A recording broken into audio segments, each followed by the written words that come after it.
नमस्कार दोस्तों, health healing and homeopathy के इस नए वीडियो में आप लोगों का फिर से एक बार स्वागत है। एनईईटी 2020 का registration and counselling process all India quota के लिए चालू हो चुका है। लास्ट वीक मैं नया कुछ वीडियो के ऊपर काम नहीं कर सका, एक फैमिलियल प्रॉब्लम में था, लेकिन आज हम लोग बात करेंगे जो काउंसलिंग प्रोसीड्योर अभी चल रहा है, आप लोग सब कर रहे हैं या आपके कैंडिडेट्स वगैरह कर रहे हैं, उनके कुछ इम्पॉर्टेंट पॉइंट, कैसे चॉइस फिलिंग करें, कौन सा कॉलेज को चॉइस फिलिंग करें और कितना रैंक होने पर ऑल इंडिया कोटा में हम लोग काउंसलिंग करें या स्टेट कोटा के लिए प्रिपेयर हो जाए। और काउंसलिंग रिलेटेड जितने भी क्वेरीज मेरे पास आप लोगों के पास से आए हैं उसके ऊपर, और जो अनक्वालिफाइड है नीट में खास करके और नीट को क्वालिफाइंग मार्क्स उनको नहीं मिला है, उनका क्या स्कोप होने वाला है, इसके ऊपर भी जितने क्वेरीज आपके मेरे पास आ चुके हैं इनके ऊपर आज हम लोग बात करेंगे। तो आप लोग इस वीडियो को अंत तक देखिएगा। आपका जो क्वेरी है, आपका जो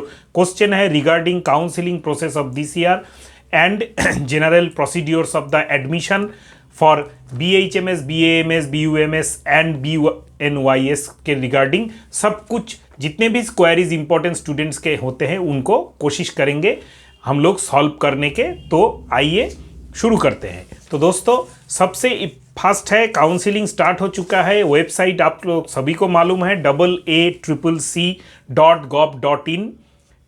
रजिस्ट्रेशन आपका 26 नवंबर से 1 दिसंबर तक था। फीस पे 2 तारीख मतलब अगले दिन, कल जो आप लोग 2 है। इसके बाद चॉइस फिलिंग 2/12 तक हम लोग कर सकते हैं। 2/12 1 डे आपको चॉइस फिलिंग करना है। यहाँ पे एक इम्पॉर्टेंट क्वेरी आता है, जो भी अच्छे रैंकर्स है लगभग 450 से लेके 550 तक, बहुत सारे ऐसे कैंडिडेट्स हैं जिनको BDS मिलने का चांसेस था लेकिन BDS नहीं किए हैं, BHMS किए हैं, और उसके बाद या BAMS में इंटरेस्टेड है। और इसी बीच में एक नेशनल सर्कुलर आ चुका है सेंट्रल गवर्नमेंट के तरफ से कि आयुर्वेद में जो MS करेंगे उसको सर्जरी का, जनरल सर्जन जैसे कोलेसिस्टेक्टोमी, गॉल ब्लैडर स्टोन का ऑपरेशन या अपेंडिक्स का ऑपरेशन वगैरह करता है, जो भी नॉर्मल जनरल सर्जिकल प्रोसीड्योर्स होता है हॉस्पिटल में, उसको करने का परमिशन आयुर्वेदिक MS डॉक्टर को दिया जाएगा। ये सेंट्रल गवर्नमेंट का एक गैजेट नोटिफिकेशन निकला है। तो इसके लिए ये ड्यूरिंग काउंसलिंग प्रोसेस में निकलने के पॉइंट पे बहुत सारे ऐसे कैंडिडेट्स हैं जिनको इंटरेस्ट हुआ है, खास करके BAMS में, कि BAMS करने के बाद, MS बन करने के बाद, सर्जन होने के बाद हमको अच्छा करियर मिलेगा, अच्छा जॉब अपॉर्चुनिटी मिलेगा। हाँ दोस्तों, एकदम राइट। आपको BAMS करने के बाद अगर आप MS करते हैं आयुर्वेदा में तो आपको सर्जरी करने का परमिशन ऑलरेडी मिल चुका है फिलहाल के। उसके ऊपर बहुत सारे MCI medical council of India का ओपोजिशंस है, कोर्ट केस भी होगा शायद, लेकिन ये चलता रहेगा प्रोसीड्योर। एक बार परमिशन निकल गया तो कुछ ना कुछ अच्छा तो होगा ही। खास करके आयुष डॉक्टर लोगों के लिए तो ये बहुत ही बड़ा अपॉर्चुनिटी है। आप लोग जरूर BAMS में इंटरेस्ट दिखा सकते हैं। जो भी कैंडिडेट ऐसे हैं कि BDS छोड़ के BAMS के लिए आप लोग बैठे हैं, तो अच्छा कॉलेज आपको कैसे, कौन से बेसिस पे आपको चॉइस करना है, इसके लिए आपको थोड़ा होमवर्क कर लेना चाहिए। खास करके जो भी 450 से लेके 550 तक रैंक होल्डर्स है, अच्छा ऑल इंडिया कोटा के BAMS एंड BHMS कॉलेज में आप लोग एडमिशन चाहते हैं, आप लोग देखिएगा कुछ पॉइंट्स जरूर कि जो भी गवर्नमेंट कॉलेज में आप ऑल इंडिया रैंक का, जो गवर्नमेंट कॉलेज में आप लोग जाना चाहते हैं, उस गवर्नमेंट कॉलेज का आपका सिचुएशन घर से कितना दूर है ये तो देखना ही है सबको, ये इंपॉर्टेंट एक बात होता है। उसके बाद उससे जो रैंक, जो जितने भी वीडियोस बने हैं या वेबसाइट्स है यूट्यूब में या गूगल पे या इंटरनेट में कि ये कॉलेज अच्छा है, ये कॉलेज अच्छा है, तो आप उससे थोड़ा स्टडी कर सकते हैं कि कौन सा BHMS या BAMS कॉलेज अच्छा है। मेरे चैनल पे भी टॉप 12 BHMS होम्योपैथी कॉलेजेस का लिस्ट गवर्नमेंट एंड प्राइवेट में ऑल ओवर इंडिया का एक वीडियो है, आप लोग उसको जरूर स्टडी कीजिए। अगर आप होम्योपैथी BHMS में इंटरेस्टेड है ऑल इंडिया कोटा के काउंसलिंग के लिए, प्राइवेट एंड गवर्नमेंट, उससे आपको बहुत ही हेल्प मिलेगा। और आयुर्वेद का मैं रेडी कर चुका था, लेकिन कुछ प्रॉब्लम, मैंने पहले ही बोला, फैमिलियल प्रॉब्लम के कारण मैं दे नहीं सका। कोशिश करूंगा, लेकिन शायद डेट पार हो जाए ऑल इंडिया काउंसिलिंग का, लेकिन आप उसके ऊपर भी बहुत सारे चैनल्स के अच्छे वीडियोज़ है कि top BAMS colleges government and private all India quota के कौन से हैं, उसको देख लीजिएगा। इसके बेसिस पे आपको, अगर आप एक पॉइंट आपको ध्यान में रखना है, अगर आप गवर्नमेंट ऑल इंडिया कोटा के जितने भी कॉलेजेस हैं, बहुत अच्छे कॉलेजेस होते हैं, उनमें अगर आप पार्टिसिपेट करते हैं तो आपको अच्छा कॉलेज मिलना उतना टेंशन नहीं है। लेकिन अगर आप प्राइवेट में आ जाते हैं तो थोड़ा आपको चॉइस डिटेल्स, क्योंकि उनका प्राइवेट जितने भी इंस्टीट्यूट्स होते हैं उनका इंफ्रास्ट्रक्चर मैटर करता है, पास किया हुआ स्टूडेंट्स कैसा प्रैक्टिस कर रहा है, जॉब गारंटी क्या है, ये सब मैटर करता है। उसको आपको थोड़ा सा ध्यान में रखना पड़ेगा। अगर आप 450 से नीचे वाले हैं, 350 से लेके 450 रैंक होल्डर्स हैं, तो इन प्राइवेट कॉलेजेस में अगर आपका इंटरेस्टेड है, अच्छा क्वालिटी का प्राइवेट कॉलेज स्टेट काउंसिलिंग से जो इस बार होने वाला है आप पाना चाहते हैं, तो आप जरूर स्टडी कीजिएगा कि जो भी प्राइवेट कॉलेज में आप जाना चाहते हैं उस प्राइवेट कॉलेज का इंफ्रास्ट्रक्चर क्या है, उस प्राइवेट कॉलेज से पास करने के बाद job benefit, job on campus off campus job कितना स्टूडेंट्स को मिला है, उस कॉलेज से पास किया हुआ जो भी स्टूडेंट है उसका प्रैक्टिस कैसा है, चाहे वो आयुर्वेदिक डॉक्टर या होम्योपैथी डॉक्टर हो, और उस कॉलेज में प्रैक्टिकल्स वगैरह अच्छा होता है कि नहीं। मेरे चैनल पे ये भी वीडियो बना हुआ है, आप लोग अपलोड मैंने बहुत पहले ही कर दिया है कि how to select best college from your home desktop and mobile and what will be the infrastructure for a good AYUSH college, खास करके BAMS, BOHMS एंड BAMS के लिए। आप लोग वो वीडियोस मेरे प्लेलिस्ट पे BHMS एडमिशन गाइड है, उसमें जाके आप लोग देख सकते हैं, क्योंकि choice filling and choice locking सबसे इंपॉर्टेंट पार्ट होता है। इसको अगर आप ठीक से नहीं करेंगे, आपके मन में दुविधा रह जाएगा कि ये कॉलेज तो मुझको पहले लेना चाहिए था, मैंने बाद में क्यों ले लिया। ये सब पॉइंट आपको ध्यान में रखना है कि जो भी चॉइस मैं फिल करने जा रहा हूं वो परफेक्ट हो, होमवर्क किया हुआ हो, और आपके जो टीचर्स हैं, गार्जियंस हैं, उनसे आप लोग बात करके एकदम कॉन्फर्म होके फिर कीजिएगा। इसके बाद एक इम्पॉर्टेंट पार्ट आता है, जब भी आप लोग काउंसलिंग वगैरह करते हैं, पासवर्ड जनरेट करते हैं या पासवर्ड, बहुत सारे ऐसे क्वेरीज मेरे पास आ चुका है कि मैंने पासवर्ड तो दिया था लेकिन अभी पासवर्ड चेंज करने वाला हूं, मुझको सिक्योरिटी क्वेश्चन मालूम नहीं है। तो ये बहुत ही बड़ा गलती है। आप लोग जब भी पासवर्ड सेट कीजिएगा AACCC या स्टेट में कोटा में भी, किसी भी काउंसिलिंग में स्टेट के वेबसाइट्स में जो भी सिक्योरिटी क्वेश्चंस वगैरह है, मोबाइल नंबर है, वो एकदम सेफ रखिएगा, सिक्योर रखिएगा, चाहे वो किसी भी हालत में आपके पास हो और आपसे छूट ना जाए या भूल ना जाए आप। ये एक इंपॉर्टेंट पार्ट होता है।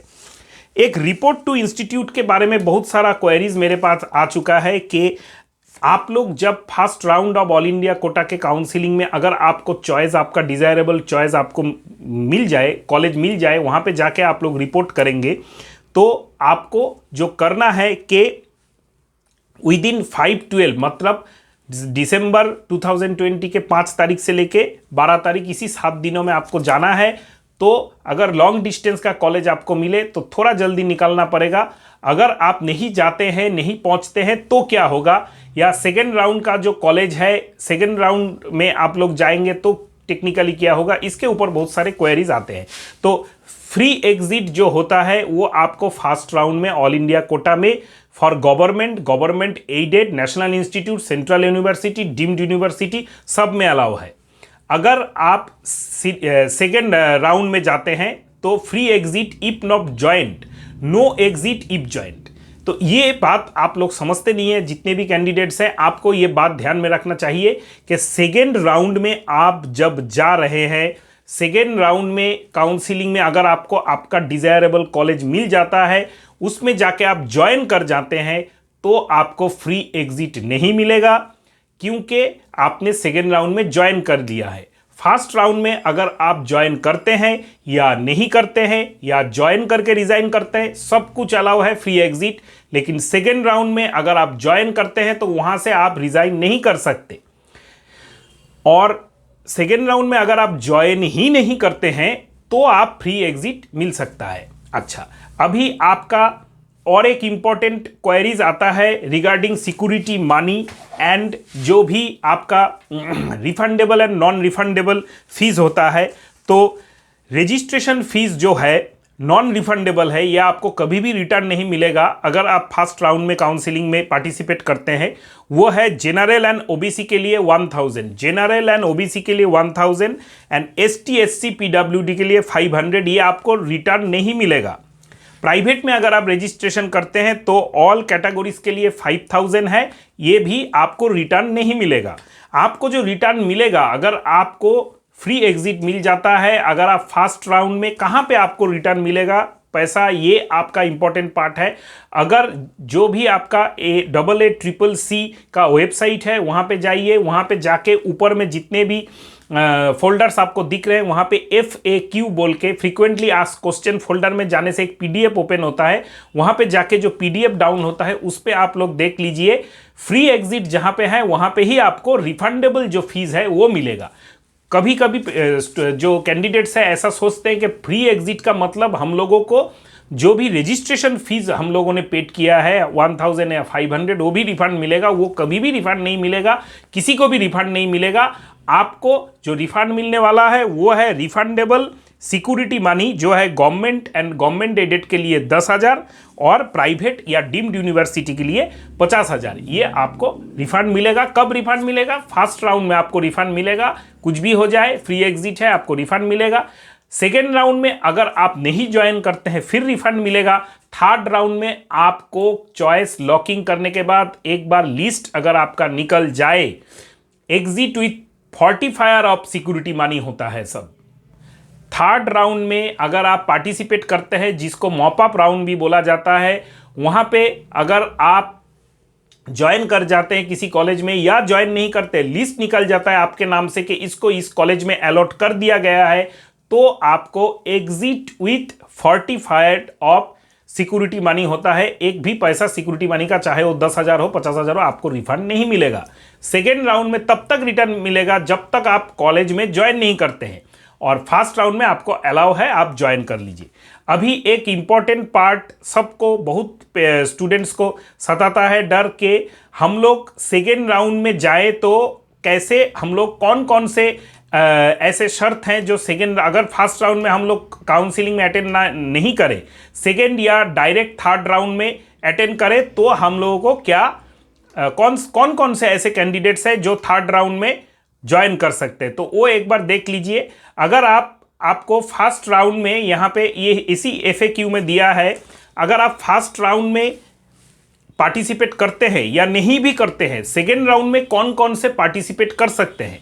सेकेंड राउंड में वही कर सकते हैं registered candidate who did not get any seat allotment in the first round. मतलब फर्स्ट राउंड में आपने रजिस्ट्रेशन किया था, काउंसिलिंग में टेक पार्ट किया था, आपको कोई भी कॉलेज अलाउड नहीं किया, अलॉटमेंट नहीं हुआ, लिस्ट में आपका नाम नहीं है, आप बाय डिफॉल्ट सेकेंड राउंड में आपका नाम आने का चांसेस है। सेकेंड राउंड में आप चॉइस फिल कर सकते हैं।